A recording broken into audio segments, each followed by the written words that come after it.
The man in charge of America's most ambitious quantum computing program calls himself the Chief Quantum Skeptic. His job isn't to build the future, it's to figure out who's lying about it. And in a field flooded with hype, fear, and Chinese claims of broken encryption, that skepticism might be the most powerful weapon the Pentagon has. Somewhere inside a nondescript government office, a small team is reading through claims that sound like science fiction. A company says it has cracked the code to stable qubits. Another says its processor just solved a problem no supercomputer on Earth could touch. A third insists it is only a few years away from something that could quietly rewrite the balance of global power. Most of these claims will turn out to be exaggerated. A handful of them might be true. And the agency tasked with telling the difference is the same one that helped invent the internet, stealth aircraft, and self-driving cars. It's called DARPA, the Defense Advanced Research Projects Agency, and right now it is running the most aggressive audit of quantum computing the world has ever seen. To understand why this matters, you have to understand what quantum computing actually threatens to do. A regular computer, the one in your pocket or on your desk, processes information as bits, ones and zeros, switches that are either on or off. A quantum computer uses something stranger. Its basic unit, the qubit, can exist in multiple states at once, a property that lets it explore enormous numbers of possibilities simultaneously instead of one at a time. For most everyday tasks, this doesn't matter. Checking email, streaming video, browsing the web, a classical computer does that just fine. But for a narrow set of extraordinarily hard problems, the kind involving massive combinations, entangled variables, or brute force calculations that would take a classical machine longer than the age of the universe to finish, a sufficiently powerful quantum computer could, in theory, get there in hours, or minutes, or seconds. One of those problems happens to be the encryption that protects almost everything in modern life. Bank transactions, military communications, diplomatic cables, the login screen you use every single day. Much of it relies on mathematical problems that are, for now, essentially impossible for classical computers to solve in any useful time frame. But quantum computers, if they ever reach a certain scale and reliability, could tear through that same math with unsettling speed. That single fact is why quantum computing stopped being a physics curiosity a long time ago and became a national security obsession. It's also why intelligence agencies around the world are already engaged in something researchers grimly call harvest now, decrypt later, quietly collecting encrypted data today with the expectation that a future quantum machine will be able to crack it open years from now. The race, in other words, isn't only about who builds the fastest computer. It's about who gets to read everyone else's secrets first, and how long the rest of the world has to prepare before that day arrives. Governments have known about this looming threat for years, which is part of why an entirely separate global effort has been quietly underway to prepare for it, the transition toward what's called post-quantum cryptography, new mathematical standards designed to resist attack even from a future quantum machine. Standards bodies have spent the better part of a decade developing and testing these new encryption methods, and governments and corporations alike are now in the slow, expensive process of migrating critical systems over to them. But that transition takes years, sometimes a decade or more, to fully roll out across banks, hospitals, power grids, and military networks. Which means the real deadline isn't necessarily the day a quantum computer becomes powerful enough to break old encryption. It's years earlier than that, the moment intelligence agencies decide today's data is worth stealing now and decrypting later. That's the quiet urgency sitting underneath every headline about quantum computing progress, an urgency that has almost nothing to do with next year, and everything to do with whether the world finishes upgrading its defenses before someone else finishes building the key. This is the world DARPA is operating in, and it created a program to try to answer the one question that separates real progress from marketing spin. It's called the Quantum Benchmarking Initiative, or QBI, and its mission is almost refreshingly blunt. It doesn't exist to build a quantum computer. It exists to find out whether anyone, anywhere, can actually build one that matters. DARPA has a specific bar in mind, something it calls a utility-scale quantum computer, meaning a machine whose computational value is worth more than what it costs to build and run. That sounds like a simple business calculation, but in quantum computing, it is anything but. There are qubits built from superconducting circuits cooled to temperatures colder than deep space. There are qubits made from individual trapped ions, held in place by lasers and electromagnetic fields. There are neutral atom systems, spin qubits, and photonic approaches that try to compute using particles of light itself. Every one of these architectures has passionate believers, enormous investment, and a long list of technical problems still unsolved. Nobody, including the companies building these machines, actually knows for certain which approach, if any, will scale into something genuinely useful. That uncertainty is exactly why DARPA built QBI in the first place. The program launched in 2024, growing out of an earlier, smaller effort called US2QC. the underexplored systems for utility-scale quantum computing pilot. From the beginning, DARPA framed QBI not as a competition to pick a winner, but as a rigorous, independent verification process.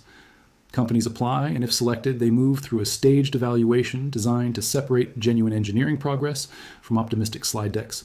In the first stage, companies lay out a full system concept and provide evidence that their approach could realistically work at scale.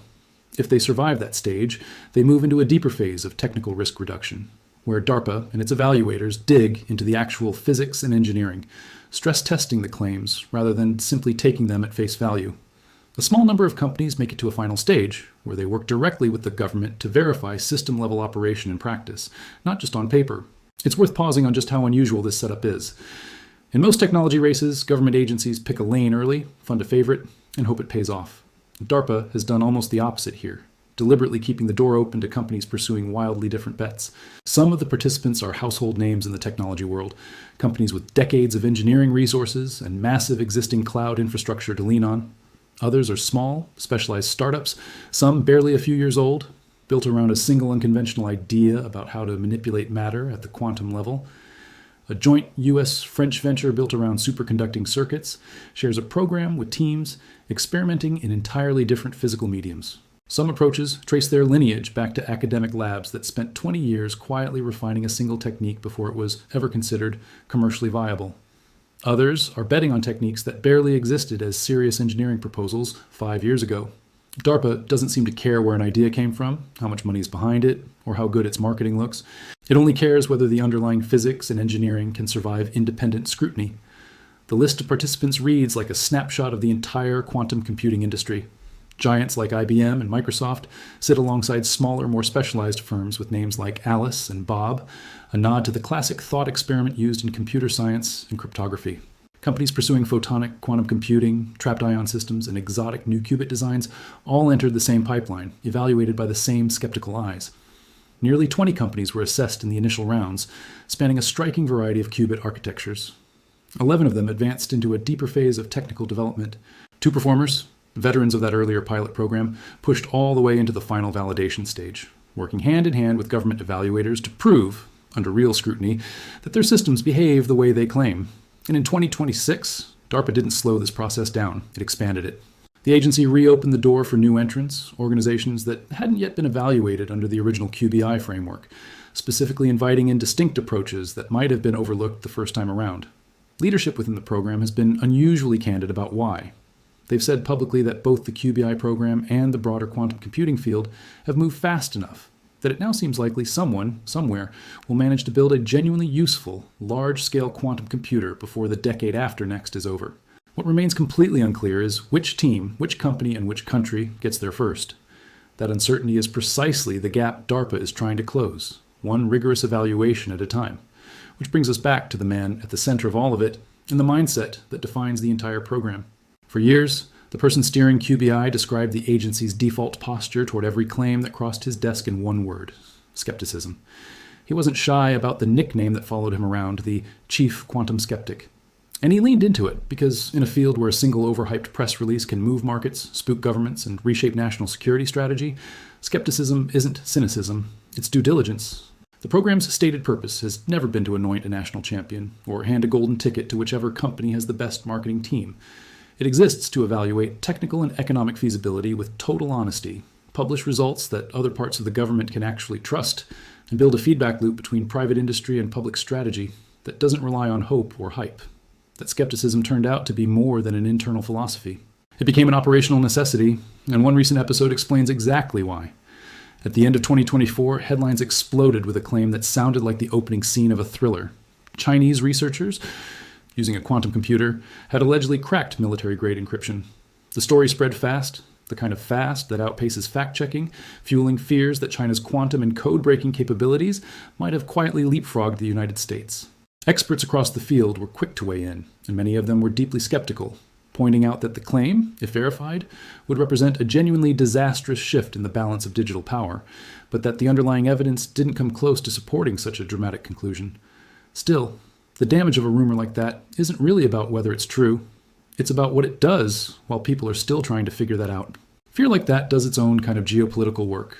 pushing governments to redirect funding, attention, and political capital, chasing a threat that may not be real, all while more grounded, more urgent priorities sit waiting. That single episode helps explain why DARPA didn't just build a program to develop quantum computing. It built a separate program specifically to fact-check the claims swirling around it. It's called Sci-Fi, short for the Scientific Feasibility Program, and its entire purpose is almost delightfully strange for a defense agency. Teach an artificial intelligence system to read a wild scientific claim and quickly determine whether it holds up or whether it's closer to bluster. The program has already run trial sprints on claims from materials science, testing statements about things like next-generation battery chemistries that could make military drones lighter and able to fly farther and separately on claims emerging from artificial intelligence research. In those early tests, the AI reached moderate agreement with human experts, which was exactly the benchmark DARPA had set for a first attempt. Even more interesting, in nearly 1 out of every 5 cases, the AI's analysis actually caused the human experts to reconsider their own assessment, spotting connections between studies that a person working alone might have missed. Quantum computing claims are next in line for this kind of scrutiny, which tells you everything about how seriously the Pentagon takes the noise-to-signal ratio in this field. Because, make no mistake, the noise is enormous, and it isn't only coming from private companies chasing investment dollars. It's coming from entire nations treating quantum computing as the next great strategic frontier, on the same scale as the space race or the early internet. China's government has poured extraordinary sums into quantum research, likely more than any other country on Earth, and that investment has translated into real academic output, with Chinese researchers producing a striking share of the world's quantum computing publications in recent years. China's national planning documents have explicitly prioritized both quantum computing and quantum communications as strategic technologies to master by the end of this decade. Meanwhile, Europe launched its own billion-dollar initiative years ago, an ambitious multinational research effort aiming to keep the continent competitive, paired with plans to build out a secure quantum communications infrastructure across member states. The United States, United Kingdom, and Australia have formed their own trilateral partnership specifically to develop military applications of emerging technologies, quantum computing chief among them. This isn't a two-country rivalry playing out quietly in classified labs. It's a multi-continent scramble, playing out partly in public with billions of dollars and potentially the future of global encryption riding on the outcome. It's also a race with a strange asymmetry built into it, one that rarely makes it into the headlines. The United States government's direct financial commitment to quantum computing, while substantial, is actually smaller in raw dollar terms than what some analysts believe China has poured into the field. What the United States has instead is something harder to quantify, but arguably just as valuable. A dense, tightly interconnected private sector, where enormous technology companies compete alongside a constellation of specialized startups, all pulling in private investment at a scale most other countries simply can't match. Nearly half of all global venture and private equity funding flowing into quantum computing lands, specifically with software and application layer startups building tools designed to run on whatever hardware eventually wins. That creates an entire secondary industry, one that doesn't care which qubit architecture ultimately prevails, only that something eventually does. China's advantage, by contrast, has leaned more heavily on direct state funding and coordinated national planning, producing rapid gains in academic publishing and government-backed infrastructure projects. Two very different models, chasing the exact same finish line, and nobody, including the people running DARPA's evaluation program, is willing to publicly guess which model wins. What makes DARPA's approach distinct in the middle of all that noise is its refusal to bet everything on a single technical horse. Instead of picking one qubit architecture and pouring resources into it exclusively, the agency has deliberately spread its evaluation across every major approach on the table. That's partly because history offers a blunt warning about the danger of betting too early. The transistor, the foundational building block of every classical computer ever made, was invented back in 1947, and yet even today, computer engineers don't rely on a single universal version of it. Different tasks call for different transistor technologies, optimized for different jobs, working together inside the same machine. Some researchers now believe quantum computing may follow a similar path, not converging into one dominant architecture, but evolving into a heterogeneous ecosystem where superconducting qubits, trapped ions, neutral atoms, and photonic systems each play to their own strengths, potentially even working together inside future systems built for different specialized tasks. That idea has already spawned its own dedicated DARPA effort, a program built to explore what a future built on multiple incompatible qubit technologies might actually require. Researchers have described it almost like an attempt to build a universal translator between fundamentally different kinds of quantum hardware, systems built from superconducting aluminum circuits, from electrically charged trapped ions, from neutral uncharged atoms, from electrons organized into structures called quantum dots, and from photons, the intangible particles of light itself. Each of these approaches carries its own trade-offs. Some are more stable but harder to scale. Some require far less elaborate cooling infrastructure, but struggle to transmit information cleanly across a network. Some hold enormous theoretical promise, but remain years, possibly decades, away from practical reliability. Rather than compete with the private sector's own investment in any one of these paths, DARPA has framed this effort as filling the gaps that private industry, focused on near-term returns, has less incentive to explore. All of this technical complexity circles back to one deceptively simple deadline that DARPA has set for itself and the industry it's evaluating. 2033. That's the year by which the agency hopes to have a definitive answer to whether a truly utility-scale, fault-tolerant quantum computer is achievable at all. Not a lab demonstration, not a narrow academic proof of concept solving one contrived problem faster than a classical machine. A genuinely useful system, reliable enough and powerful enough that its computational value clearly outweighs the staggering cost of building and operating it. Getting there requires solving the single hardest unsolved problem in the field, something researchers call fault tolerance. Essentially teaching a quantum computer to correct its own errors fast enough and reliably enough that useful calculations can run for as long as they need to, without the fragile quantum states collapsing into noise before the answer arrives. It's a problem that has resisted a clean solution for decades, and it's the exact hurdle that separates today's experimental machines from tomorrow's transformative ones. For everyday people watching all of this unfold from the outside, it can be easy to assume this is either overblown hype or an abstract academic exercise with no real consequences. It's neither. If a fault-tolerant, utility-scale quantum computer does eventually get built, the implications stretch far beyond breaking encryption, even though that alone would be seismic enough to reshape global security. Researchers in the field have already outlined areas where genuinely useful quantum computing could transform entire industries.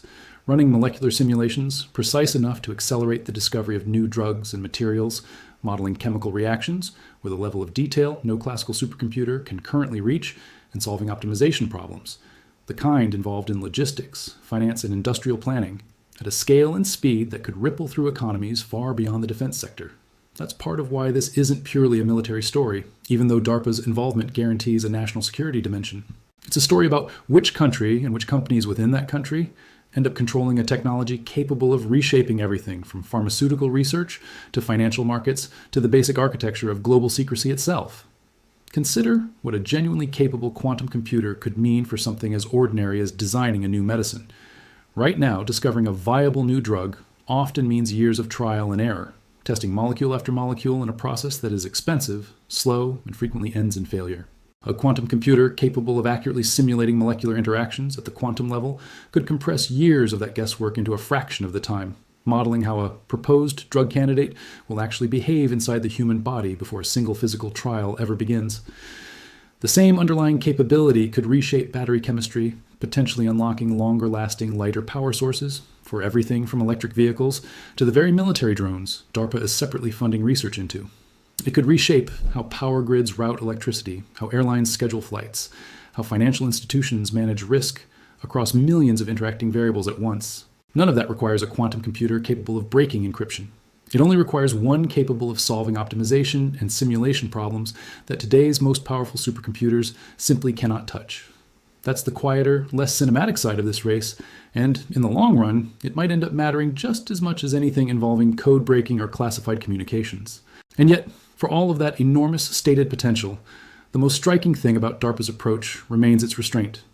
This is an agency with a well-earned reputation for chasing the impossible, the organization behind driverless cars before anyone believed in them, stealth aircraft that quietly rewrote the rules of air combat, and foundational internet technology that eventually reshaped the entire world.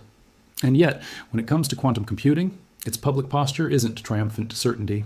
It's structured doubt. Its own leadership has openly stated that nobody, not the companies raising billions in venture capital, not the governments pouring national budgets into the race, not even DARPA itself, actually knows for certain whether a truly useful, fault-tolerant quantum computer can be built at all, let alone which specific approach will get there first. That admission is rare in a world of confident press releases and breathless headlines, and it's exactly why the chief quantum skeptic framing matters so much.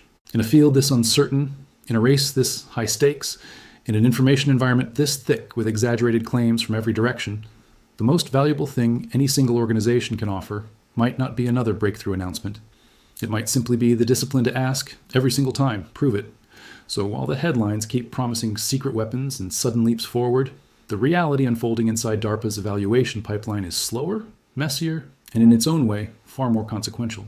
Dozens of companies, spanning wildly different physical approaches to the same fundamental problem, are being tested, stress-tested, and retested against a single, unforgiving standard.